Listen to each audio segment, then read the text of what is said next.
No one tells you this, but the most dangerous phase in a man's life isn't when he hits rock bottom. It's when nothing's technically wrong, but he's slowly dying inside. He's not broke. He's not broken. He's just is stuck. And stuck is harder to escape because no one sees it. Not your boss, not your friends, not even her. If that feels like you, pause for 1 second. Drop a comment and type, "I've waited long enough. That's not for me. It's for you." It makes this moment real, because in the next few minutes, I'm going to show you exactly why you've been stuck. Why waiting for motivation is killing your potential. Why your discipline is your salvation. And why no one is coming to save you. And that's your greatest gift. This video is not about hype. It's a confrontation. It's for the man who's tired of hearing, "You've got potential," and wants proof. So if you stay, I promise you this, by the end, you won't just understand what needs to change. You'll feel like you have no choice but to act. Let's begin. No one is coming, and that's your advantage. No one is coming. Not today.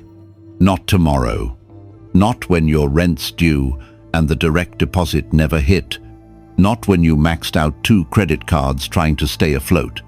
Not when you're stuck in traffic on I-95 or waiting for a response to that job application you sent 3 weeks ago. Not when you're staring at the ceiling at 2:37 a.m., wondering if this is all life's gonna be. No one is coming. And strangely enough, that's your advantage. You've been told someone would notice you. That if you worked hard enough, someone would reward you. That if you waited long enough, motivation would strike, clarity would arrive, the right girl would appear, or the right business partner would believe in you. But you've lived here long enough to know, life doesn't reward potential. It rewards proof. The truth is brutal, but liberating. No one owes you the push. The world moves for those who move first. So if you're still waiting for a sign, a burst of energy, or that perfect day when everything lines up and you feel ready, you're not broken. You're just running on programming that no longer works in this world. They told you to chase passion, to wait until you're inspired, to find yourself. But most men don't find themselves. They build themselves. From scraps, from silence, from rock bottom. Epictetus put it simply, don't demand that things happen as you wish. Wish that they happen as they do, and you will go on well. In other words, stop begging life to feel fair. Stop asking for conditions to be perfect. The unfairness you feel, that's the starting gate, not the finish line. And yeah, I know, it's heavy. It's hard to move when your soul feels flatlined.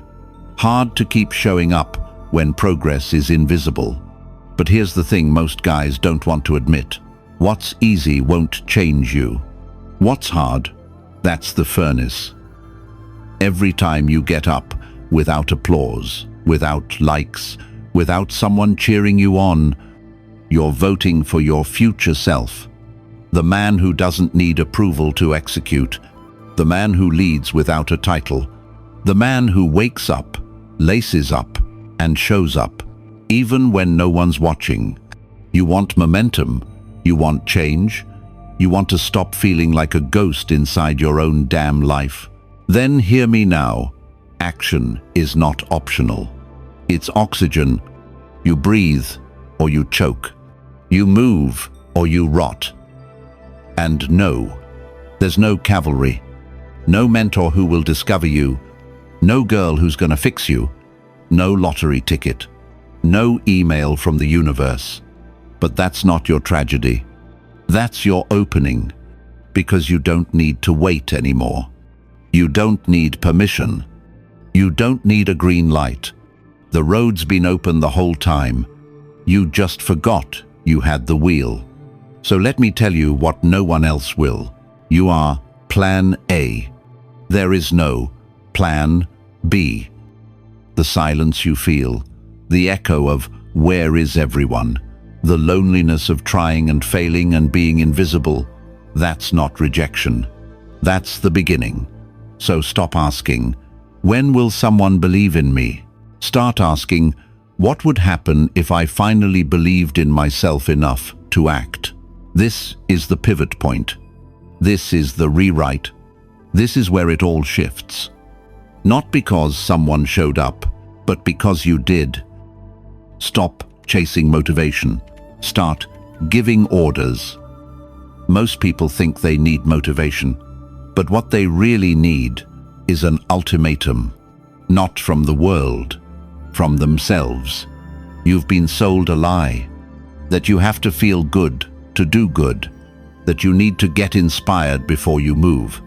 That your emotional state has to be perfectly aligned for action to happen. But deep down, you already know. If you keep waiting for motivation, you'll wait forever. Motivation is like the weather. It comes and goes. But commands don't care how you feel. They require only one thing: obedience. You don't need to be inspired to wake up early. You need to command yourself. You don't need a YouTube video to go hit the gym. You need to decide. You don't need to feel ready to make that hard phone call or write that business plan. You need to act like your future depends on it, because it does. There's a part of you, the weaker part, that wants to negotiate. It says, "Let's do it tomorrow. Let's wait till we're in the mood." But there's another part, the commander, the one who doesn't negotiate with weakness, the one who sees through the fog and says, "This happens." Now, that's the voice you need to train. That's the voice you need to trust. Epictetus said it best, "No man is free who is not master of himself." And that mastery doesn't come from waiting for the perfect conditions. It comes from issuing internal orders and following through no matter what. Do Navy SEALs feel like jumping into ice-cold water every morning? Do firemen feel inspired to run into burning buildings? Of course not.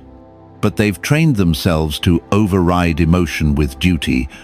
That's what separates warriors from wanderers. That's what separates men who build from men who just wish. So here's your reality check. If you only act when you're in the mood, you'll never become the man you're meant to be. The version of you who built the business, got in shape, led others. He didn't wait. He gave himself orders. He followed through in silence. He got it done without applause. It's time to kill the habit of emotional permission. Time to stop asking, "Do I feel like it?" and start asking, "What must be done?" You don't need more podcasts, more motivation, more waiting around for clarity. You need to give yourself one non-negotiable command every single day and execute it without question. Build the discipline of follow-through.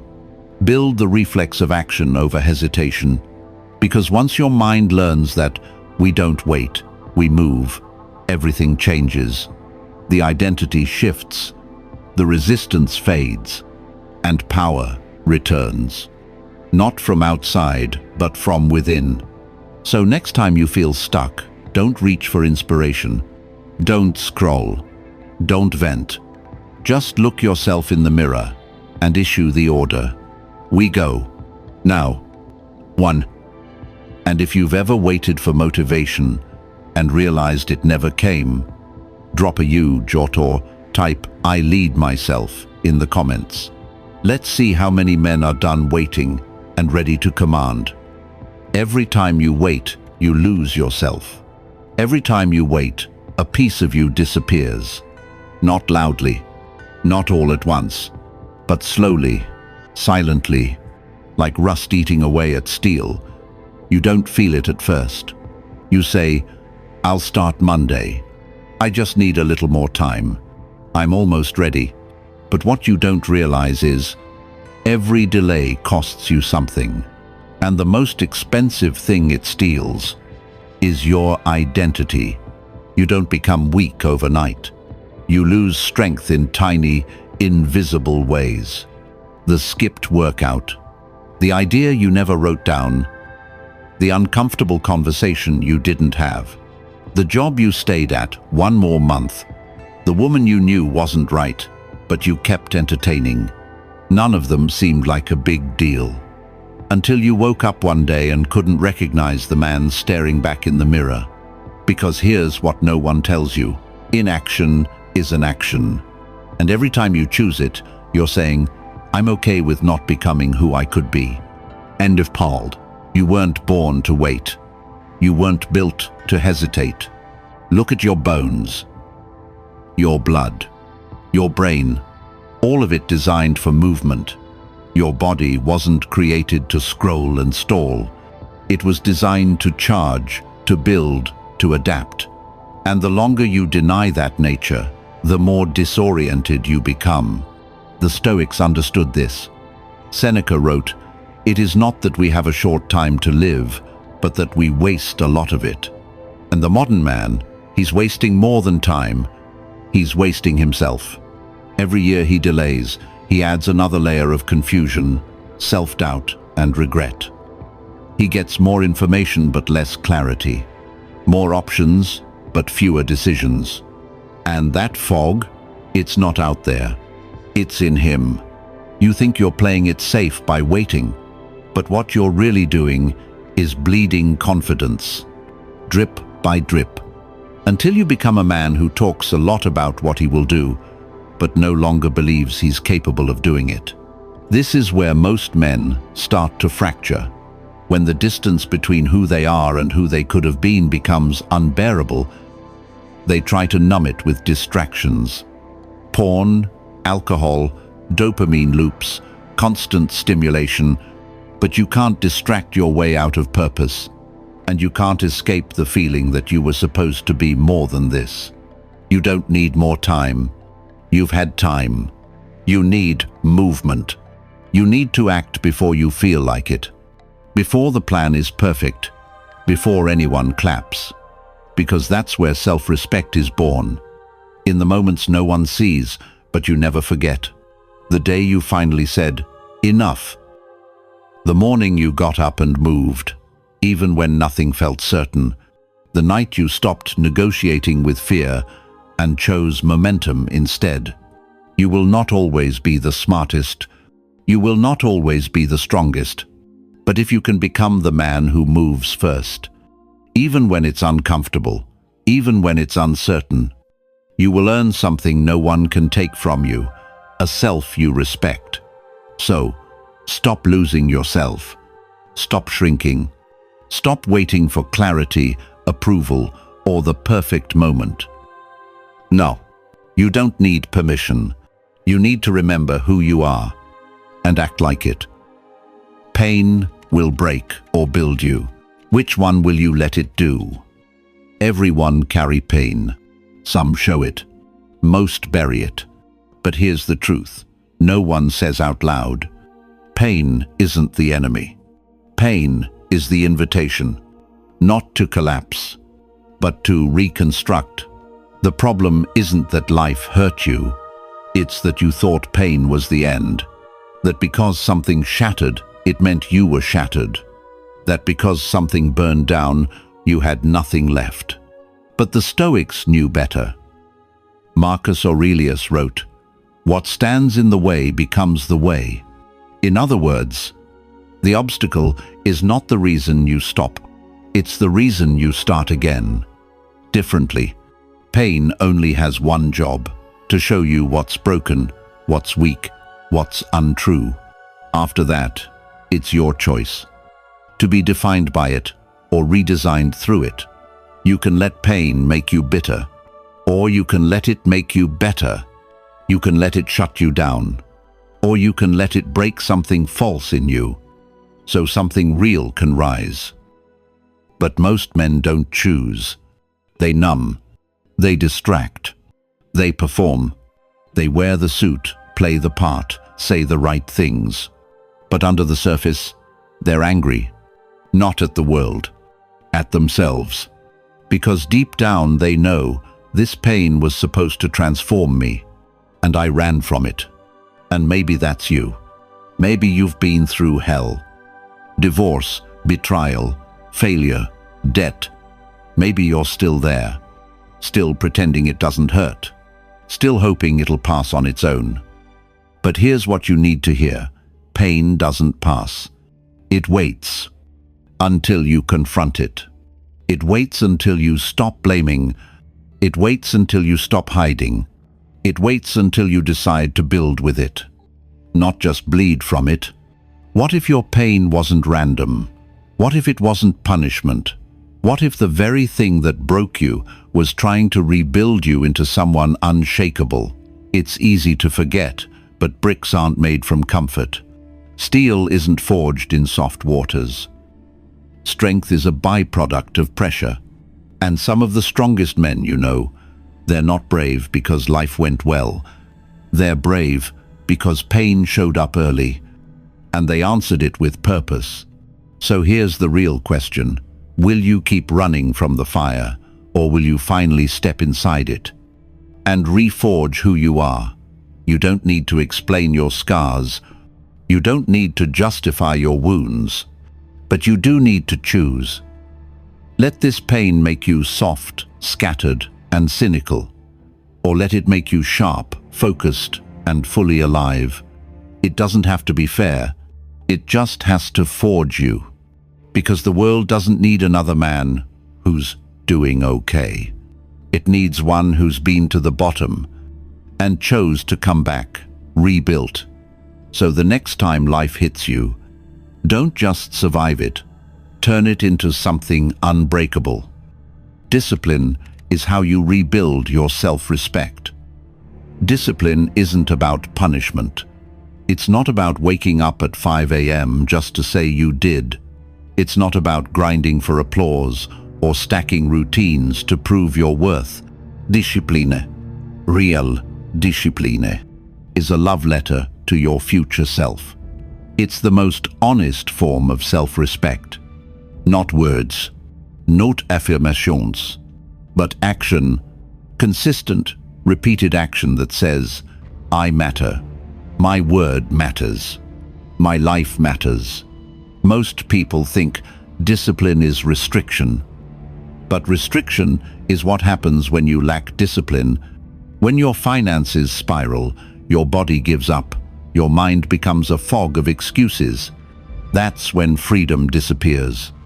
Not because someone took it, but because you gave it away, one decision at a time. Discipline is how you take it back, quietly, without drama, without needing anyone to notice. When you skip the workout, hit snooze, procrastinate again. It's not just a delay, it's a message you send to yourself. I don't follow through.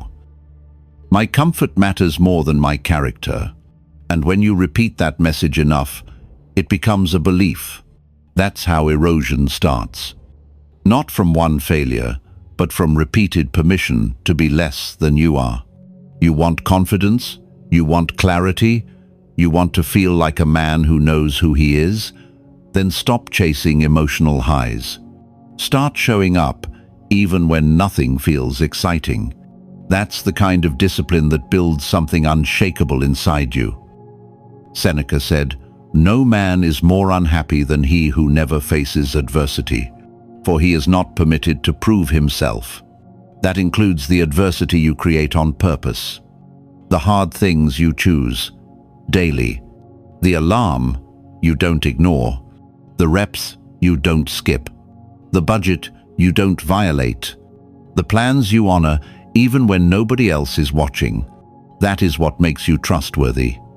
To yourself first, and to the world after. Most men today are taught to chase the feeling of worth. But a man who waits to feel worthy will spend his life compensating. The Stoic man doesn't chase that feeling. He acts like someone who's worthy, and that action slowly rewires him into someone who knows it. Discipline is not aesthetic. It's not about abs or hustle porn. It's not loud, it's not sexy, but it's sacred. Because the most dangerous man isn't the loudest in the room. It's the one who keeps promises no one else hears. The one who trains when no one's watching. The one who doesn't broadcast his growth, because he doesn't need to. Every time you follow through, you cast a vote. I'm not a man who quits on himself. And over time, those votes compound into belief, into identity, into quiet, steady, undeniable strength. So the next time you feel tired, unmotivated, unclear, don't ask yourself what you feel like doing. Ask yourself who you're building. Ask yourself what version of you wakes up tomorrow based on what you do today. Because discipline isn't about control. It's about alignment. It's about telling the truth through your habits. You want to like yourself again? You want to trust yourself again? Then do the things you said you would. Not when it's easy. Not when it's convenient. But when it's exactly the moment your lesser self wants to run. Discipline doesn't shout. It doesn't negotiate. It simply shows up.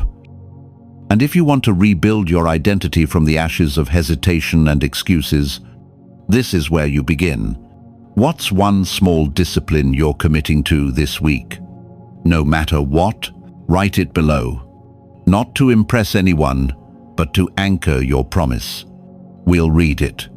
We'll respect it. And maybe it'll help another man do the same. Clear the noise. Build the battlefield. You can't build anything meaningful in chaos. Not your body, not your business, not your character. And yet, most men try. They wake up and scroll before they even breathe. They drown in messages, metrics, noise. They absorb other people's opinions before hearing their own thoughts. And then they wonder why they feel weak, uncertain, aimless. The truth is simple. Clarity isn't something you find. It's something you fight for. You don't lack motivation. You're just too crowded, too distracted. Your battlefield is overrun by opinions, temptations, useless information, and digital clutter that fragments your focus before you even start the day. You want power? You want presence? You want to finally feel in command of your life? Then clear the noise. Not later. Not when it's convenient. Now. The Stoics knew the power of stillness. Epictetus taught, if you wish to improve, be content to appear clueless or stupid in extraneous matters. In today's world, that might mean not chasing every headline, not commenting on every drama, not keeping up with what's trending, because the man who spreads his attention across everything ends up mastering nothing, and the man who listens to everyone forgets the sound of his own voice. You don't need to know what they're doing. You don't need to follow what they're thinking. You need to hear what you believe. And to do that, you have to make space, because your clarity, it lives in silence. It lives in sweat. It lives in those early mornings when no one's texting, no one's performing, and no one's watching. That's when you plan. That's when you build. That's when you train your mind to shut out the noise and sharpen on what matters. It's not about being antisocial. It's about becoming strategic. Because if you don't choose what fills your attention, someone else will. And if you don't control your environment, it will control you. Let me ask you something. What would your life look like if you only focused on what you could control? Your thoughts, your routines, your energy, your effort. That's it. Not the news, not the likes, not the algorithm, just the controllables. That's how warriors operate. They don't waste time screaming at storms. They secure their perimeter. They train their instincts. They build in silence. So when the noise does come, they're already fortified. Your life is your battlefield. And every day, your attention is under attack. You can defend it with distraction, or you can defend it with discipline. One makes you weaker. One makes you sharper. You're not powerless. You're just overloaded. So start clearing the battlefield. Unfollow the chaos. Mute the nonsense. Silence the noise that keeps stealing your focus. Then watch what happens when your energy is no longer scattered, but stacked behind one clear direction. You don't need more time. You need more focus. You don't need more input. You need more silence. Because the most dangerous man isn't the most informed. He's the most aligned. So if your life feels like it's slipping, this is your call to reclaim it. You don't need to do everything. You need to do the right thing, with everything you've got. And that clarity you're chasing, it's not out there. It's waiting behind the noise. 1 year from now, will he thank you or hate you? A year goes by fast. You already know that. Look back. 12 months ago, you had goals, ideas, intentions. Maybe you whispered, "This time will be different." Maybe you didn't say it out loud, but you felt it. That quiet hope, that pulse of ambition, that need to become more. Now be honest. Did you? Or did time slip through your hands again, drowned in noise, doubt, delay? Here's the uncomfortable truth. A year from now, you will meet a man. He will be you. And he'll remember every decision you made this year. Every time you chose action over comfort, or comfort over action. He'll remember how you showed up when no one was watching. He'll remember if you stuck to your word, or broke it quietly when no one would know. And that man, he'll either thank you or resent you. You don't get to avoid that meeting. It's coming, and he won't be fooled by excuses. He won't care about your potential. He'll only care about your patterns. What you did daily, what you tolerated, what you allowed to die inside of you without a fight. Think about that. You're not just living for now. You're casting votes for who you become. One decision at a time. One morning at a time. One, "I'll do it tomorrow," at a time. And every time you choose hesitation, comfort, or distraction, you make his life harder. But every time you show up when it's hard, when it's inconvenient, when you don't feel like it, you give that man a gift, a foundation, something to stand on, something to build with. Marcus Aurelius wrote, "Waste no more time arguing what a good man should be. Be one." That means now, not later, not when it's easy, not when you feel inspired, but today, when it's hard, when it's lonely, when it's quiet, because that's when character is built. That's when the shift happens.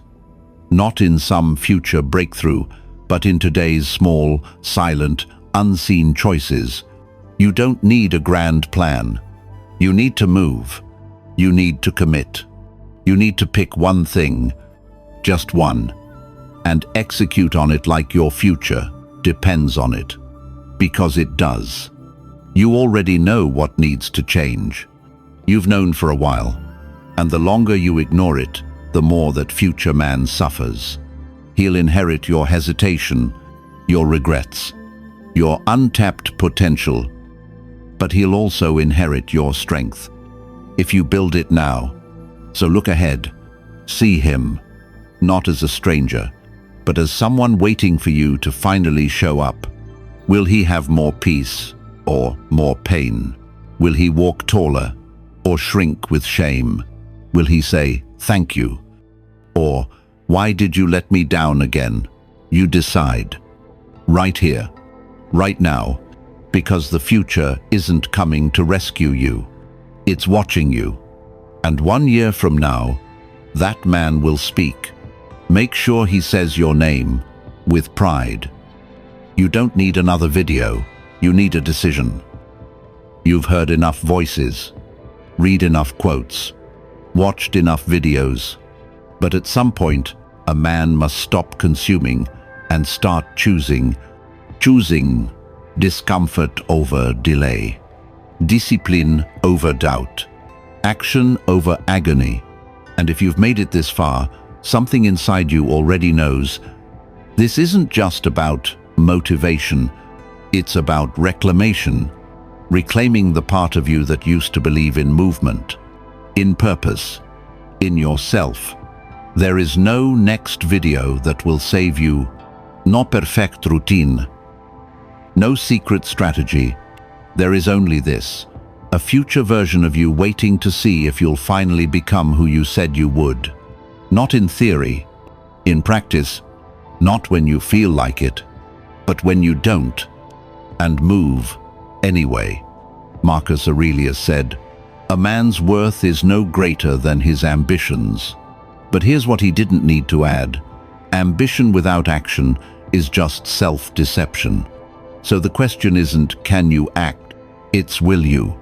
One day, one command, one brutal, non-negotiable move in the right direction. That's where it starts. That's where it always starts.